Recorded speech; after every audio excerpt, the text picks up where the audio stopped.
could say the ion to come, or the eon, the world to come, the age to come.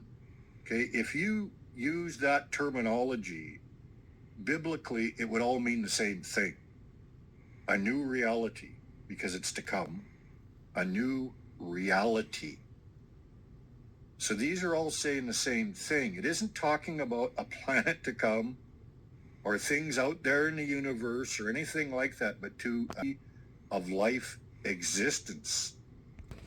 Let's look at the same book, the book of Hebrews, chapter 11. Let's look at verse 3. Through faith, we understand that the worlds, what's that word right there? Oh, it's the same word in Greek, isn't it? Were framed by the word of God, so that the things which are seen were not made of things which do appear. Okay, so the same author is using this ionios,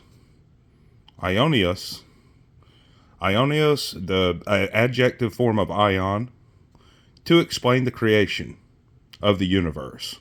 The exact same word. So it's not things to come. What is man? Do you remember him? Verse 7, you have made him a little lower than the angels. You have crowned a man with glory and honor. You have appointed a man over the works of your hands. You have put all things in subjection under a man's feet. For in subjecting all things to a man, he left nothing that is not subject to this man. God doesn't need to be appointed heir over his own creation or inherit a better name than the angels, but a human being does. Psalm 82:8. Arise, O God, and judge the earth, for thou shalt inherit all nations. Deuteronomy 33, verse 2. And he said, the Lord came from Sinai and rose up from Seir. Unto them he shined forth from Mount Paran, and he came with 10,000 of his saints. From his right hand went a fiery law for them. Yea, he loved the people. All his saints are in thy hand. And they sat down at the feet. Every one shall receive thy words.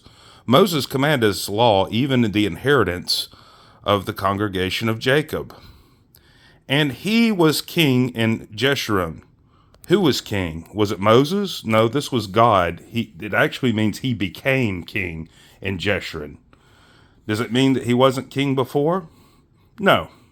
It's just speaking to a particular sense, much like Jesus became better than the angels. You have to really look beyond the surface to know exactly what that means. 2 Samuel chapter 7, verse 24. For thou hast confirmed to thyself thy people Israel, to be a people unto thee forever, and thou, Lord, art become their God. Now, of course, it doesn't mean that he wasn't God before. It means in a certain way. And you have to allow this kind of flexibility with the Bible, at least be able to consider it. Okay? Because it says here, the Lord became their God. All right? Doesn't mean that he wasn't their God before.